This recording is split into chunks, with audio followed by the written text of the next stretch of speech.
morning, everyone. I'm Olga Villaverdi. And I'm Amber Mills. Welcome to The Balancing Act. It's a great day. We've got great wine. We got great food. So get ready, foodies. Today we're serving up a full menu of tasty treats. My BFF here is so happy. From finding the perfect wine, you already have it, to sampling the perfect cookie. Oh my gosh, you are speaking to my soul. You guys know how much I love to eat and drink. I'm definitely a wine girl. And these are great. The strawberry. It smells like strawberries. There's so many varieties of these cookies backstage. I couldn't help myself. I know, but you already had a few, so moderation is always key to staying healthy. We're also going to be taking a look at how genetic testing is playing a major role in our health. Okay, and our resident chef, Ralph Pagano, is here, and he is saucing it up with some fresh new recipe ideas. Hey, Ralph. I'm getting saucy in the kitchen. Sweet and heat, baby. Ooh, too hot for TV. Let's toast to him. We'll toast to you. Much more coming up on The Balancing Act. Starts right now. Cheers.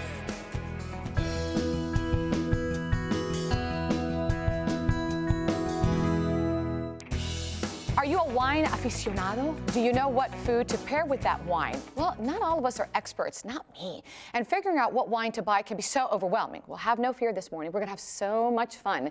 Here to help us out is entertaining expert, my friend Christina Nicholson. She has some great tips on creating the perfect pairing. Good morning. Good morning, Olga. We're gonna have fun. We are gonna have fun. We're gonna have wine. The good news is you don't have to be an expert to do this. No? No.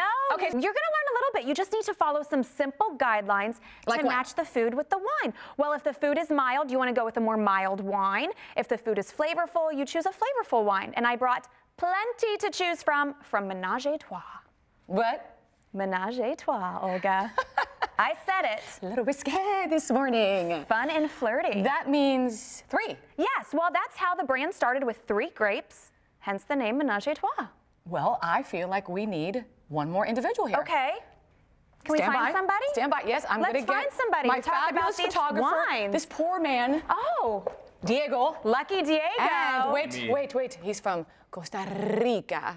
You want to be part of the Ménage à Trois? I would love to, but, you know, I kind of got to get back behind the camera. Yeah. He's dying. He's like, Olga, stop it. Back behind the camera, Diego. We'll Party save a glass pooper. for you. So what have you combined for me? All right, so let's start with the appetizer. We're going to start with the Prosecco, and this is a light wine Italian sparkler made with 100% Glera grapes. You can taste it's kind of citrusy, some floral notes, bright green apple flavors. Very light. Really good. It goes very well with something sweet and salty, so we paired it with a smoked salmon bruschetta this morning. Okay, this very one here? good. Okay, Am I red? Yes, you're red. You will like this one. If you want something a little richer, you want to go with the Merlot. This is made with some blueberries and juicy plums. It's got some hints of coconut and sweet vanilla, and this goes really well with a cheese tray, some homemade jams and pickles. Also light. It's really good. Okay, My and then favorite. these two down here? Okay, so we will finish up with Silk. This is the newest red blend offering, and it also shows the softer side, and just like its name suggests, it's very silky and seamless. Goes well with some sea bass, mashed potatoes, and mushrooms. All right, and last but not least, the desserts. Last but not least, well, let's get one more dinner in there for the steak and fry fans. Just some Cabernet Sauvignon. All right. Goes great with that. By the way, before we get to the desserts, how do these compare like with other wines? Ménage à Trois is fun, flirty, innovative, high quality. Best grapes in California put into the Ménage à Trois wines. She's ready this morning. Wow. All right. Desserts. Desserts, our favorite part, right? Okay, so let's start with Midnight. Midnight, another richer wine. Olga, right up your alley. You will like this one. Besides your dessert with the molten chocolate cake and some salted caramel sauce. And we're then back to white. We end with the Moscato Juicy Peach. Sweet, tart, goes great with a citrus dessert and some ice cream. Thank you so much. Cheers. Cheers to you with this quick sip. Fabulous. Appreciate your time. Thank you. For more information about Ménage à Trois wines, go to menageatroiswines.com or go to our website, thebalancingact.com. And now that we're going to commercial, Diego, this is for you.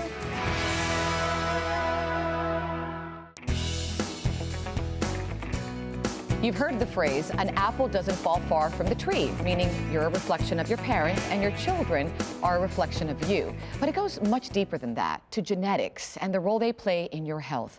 This morning we're examining how simple lab tests can help improve our health. Returning to the show once again is Dr. Jay Wohlgemuth of Quest Diagnostics Incorporated. Good morning, welcome back. Thanks, Olga. So glad to be back. All right, so the last time we got together, we talked about the importance of blood work and our health. They both go hand in hand. Absolutely. In summary, really, it's about proactive health care, knowing what's going on before it becomes a major problem so you can intervene and get better or prevent problems from occurring in the future. So today, let's take it a step further, Dr. J. Genetic testing, how important is that? Become incredibly important in today's world. You may remember 15 years ago, we sequenced the human genome. That was fascinating. Fascinating stuff, but it cost us $3 billion in several years to do. Wow. But these days, with the technology, we're now able to generate genetic data on you and on your cancer, determine your risk of disease and determine if you have a genetic disease, and even determine what therapies may or may not work in you. So really important information we can get now from genetic testing. So how do we determine if we need a genetic test? I'm assuming family history is huge. Family history is a huge driver, such as in the Angelina Jolie case. Perfect example. Right? Strong family history of breast cancer.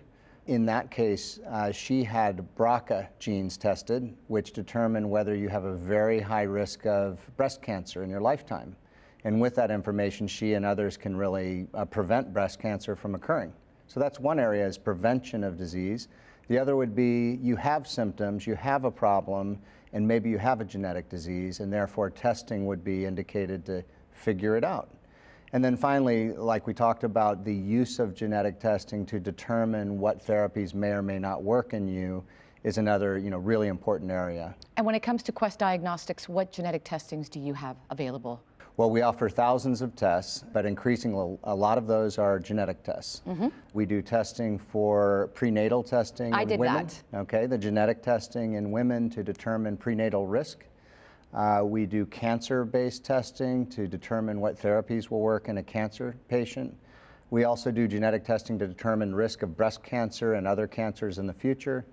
And then finally, that genetic testing we talked about around diagnosing a disease or even a rare disease to determine what really is going on in this patient. And I was thinking of rare disease now because we have a series called Behind the Mystery, and we're very proud of it. And we spotlight a lot of rare diseases out there that people are unaware of. Assuming with this kind of testing, it could really help so many people that are misdiagnosed and have no answers. This is such an important area, really important. We call it the diagnostic odyssey. You have patients, and one of them that I've seen was a girl who went for 10 years to 9 or 10 different medical centers. Misdiagnosed all the time. No diagnosis, but major health problems, and her family spent $1 million trying to get to the bottom of it. And then it turns out she ended up getting a genetic test 10 years later. And she finds out. She found out that she has a genetic disease. The question was resolved, and there was a treatment for her problem in that case. So much time, so much money, and time, money, frustration, uncertainty. So in that case, it's really valuable to get genetic testing. Speaking of money, genetic testing is becoming more affordable today also? Absolutely. It's not $3 billion anymore, that's for sure. It's a big difference. Right. So over the last 15 years, the technology's improved greatly. So it's much more affordable than it was previously, and now we're able to offer genetics to the community and in an affordable way. And how is genetic testing done? Let's say somebody says, I'm going to do it. Well, usually what would happen is your physician would talk with you about the genetic testing, and often a genetic counselor would get involved to help you and the doctor determine what testing is needed and what you're going to do with the information. But then once you've determined that, it's as simple as a blood test or a saliva sample, which you then send into the laboratory. And we do the genetic testing, the results come back, and the doctor and genetic counselor help you understand, what to do with the information. And ultimately maybe save your life and maybe even your children's in the future. Hopefully so. Absolutely. Thank you so much. Great stuff. Thank you so much, Appreciate your Olga. time. You're coming back next time to talk about personalized medicine. I'll be back. Excellent. Thank you, Doctor. Thanks. And if you'd like to learn more about this and genetic testing, you can go to the website. It's very easy, questdiagnostics.com/patients. Again, do that /patients and it'll get you right there. Or just go to our website, thebalancingact.com. Here's Olga with advice from Affinity on making the process of homeownership as easy as 1, 2, 3. We are talking Mortgage 101 this morning, and with me are John Alexander and David Villarreal joining us for our mini-series, and it's sponsored by Affinity Partnerships. Today, we're talking reverse mortgages. Good morning. Good morning to you. Thanks for being here again. So, I've heard so much about reverse mortgages. There's so much confusion sometimes. What is it? Well, reverse mortgage in a simple way is a loan that's placed upon a home that one owns that has sufficient equity, and that equity can be used and tapped for purposes of whatever need you may have.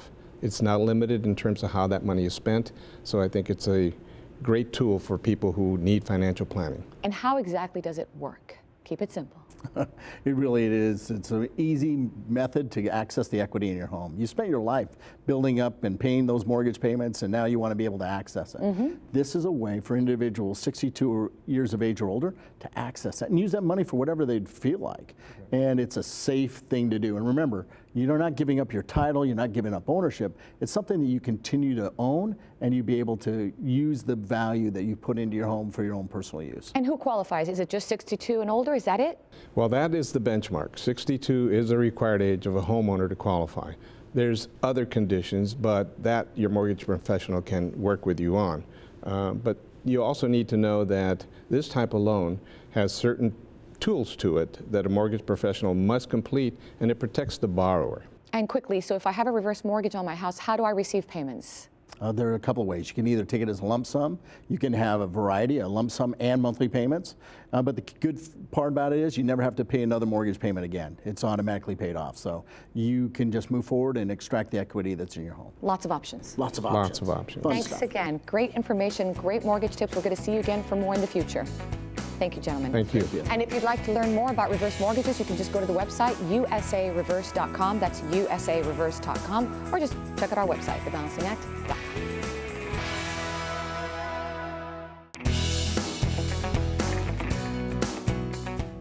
Okay, so amp up your DIY game with creative ideas using store-bought cookies as party favors, hostess gifts, and over-the-top dessert bars. Here to show us how you could take cookies to the next level is the marketing director for Vortman Bakery, Maureen Ferrand. Good morning. Good morning. Thanks for being here. Thank you very much. All right, so I have a fun fact for you that I looked. Can I read it to my viewers? For sure. I'm not sure you know this, but listen to this.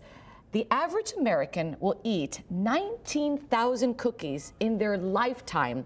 19,000! Wow, well that doesn't surprise me. Vortman Cookies has been around since 1951, so we've been baking cookies for a long time. And you have some special Vortman cookies for me this morning, don't you? Yeah, we do. We have a bunch of great DIY ideas for gifting and just hosting parties at your house. I am the worst when it comes to creativity, so you're going to help me with this do-it-yourself because my creativity is zero. Talk about what we have here. Let's start here. This is what's considered today like a cookie bar? Yeah, it's like really a cookie becoming bar. the fad. Yeah, it is. You know, you see it at a lot of weddings and special events right now, and you can bring that right into your home and just, you know, get some nice store-bought Vortman cookies and fill up some wonderful jars with presentations of cookies with ribbons on it. At the end there, you have our coconut cookies. It's one of our top sellers. We use real shredded coconut in those cookies. We have our vanilla wafers, again, real vanilla in there, as well as our oatmeal raisin cookies. I'm using whole grain oats. And this one here? That's our fudge stripe oatmeal cookie. Oh, fabulous. And then, of course, our traditional chocolate chip. All right, what's this? This is great. And this is just a kind of fun spin on your milk and cookies. So just glam it up a little bit. Use a martini jar, put your milk in and a cookie on the edge. Ooh la la. So that's for the grown-ups. And then for kids, you know, you have your hot chocolate that you just put a cookie on top with a fun little straw, and that, you know, it gives a lot of fun for your kids as well. Speaking of kids, when I was a kid, I ate a lot of these wafers. Yeah. Chocolate, and this is? This is our strawberry wafer. We use real strawberries in our wafers, and if you could just smell it, they smell fantastic. Oh my gosh, I wish my viewers could. It smells fantastic. It smells like real strawberries. It is real strawberries Wow. in there. We use all natural ingredients, no artificial colors or flavors, and no high fructose corn syrup. Excellent. Right. Yeah. And then this is cute. You know, get little gifts. Yeah, this is a great way, you know, for party favors, hostess gifts, etc. You can, you know, really make them at home and just, you know, glam them up a little bit with your store-bought cookies. So, you know, you can just use a box with some ribbon. You can get a mason jar, fill it up, put a straw in it. Just sort of a little fun way that you make them come to life. You know, just find some ribbon in your house, some tissue paper, an old mason jar, and away you go. Great. Yeah, no, this is a very economical way, and it's just a really fancy way to bring some cookies to your friends and family. Well, a friend of mine actually gave me one of these the other day. In fact, she's sitting right there. My producer, Lee, come here. This is my producer. She had her 50th birthday the other day. Hello. She did a cookie bar like this, didn't you? I did do a cookie bar like that. It was a huge hit. Yeah? And everybody loved it. They're all going to copy me now at all the parties. But I also did the mason jars. I bought a couple of cases. Economical. And everybody left with a little package of the cookies just like this with a small glass of milk with them. Like the. So you turned 50 the other day. Is that okay that I said that? Yes, 50. All right, so when I turn 50, will you do this for me? Yes, in 10 years. In 10 years, I'll do it for you. I love her. 10 years. All right, I'm going back to work now. Go back to work. Let's get back to work here. Maureen, you know, I love what this is becoming, you know, just more of a trend where people are having more fun. Yeah. And also this is something that you can even take to people when you go to their houses. Sometimes you wonder, wine, cheese. You know, they're like homemade cookies. You just buy them at the store. They've got all the great ingredients. Voortman, we make our cookies to order, so we never store them in a factory. They go straight to the store, so you can guarantee that you have fresh cookies. Which is your favorite? I love oatmeal chocolate chip. Actually, I don't think I see it on here, but oatmeal raisin is definitely one of my favorites as well. Okay, I'm going to give you one, and you want to guess which one's mine? I would say the strawberry one. Absolutely. This smells exactly like a strawberry. Thank you so much. Oh, Appreciate your time. Thank you. Oh my goodness. Thank you. Have a great morning. And for more information on any of these ideas seen here today, go to Voortman. This is really good. Voortman.com or go to our website, thebalancingact.com. Fresh, very fresh. So Amber, have you ever been called saucy? I think I'm a little bit more sweet.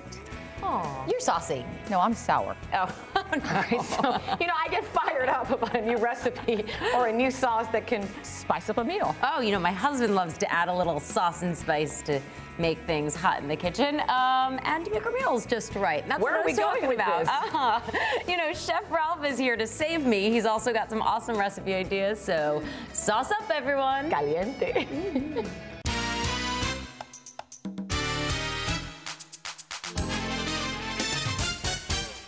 Journey across the globe, or at least into the kitchen, and give you favorite recipes in authentic Southeast Asian flavor.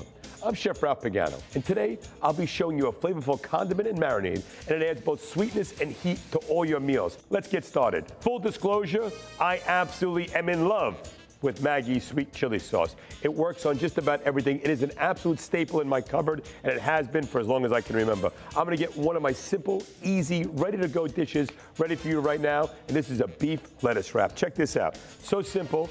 I'm just gonna add a little bit of oil into my wok.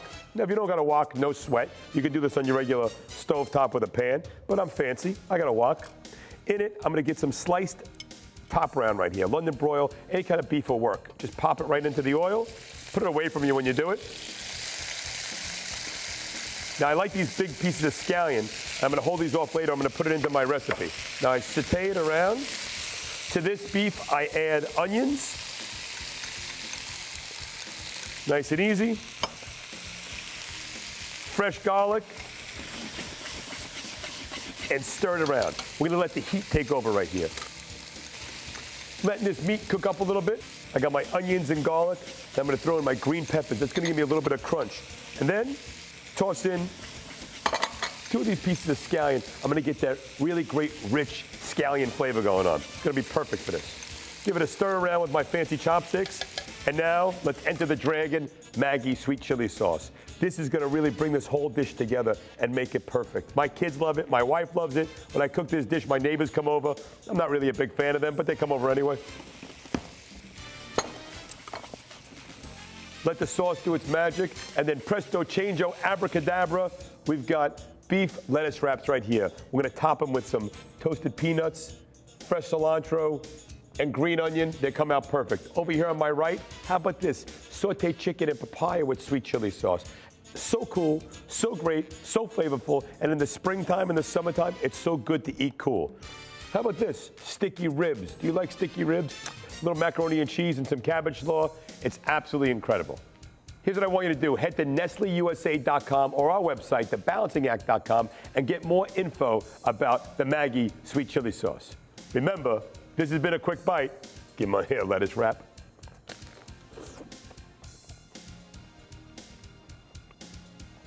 But chew slowly. Thanks so much for joining us.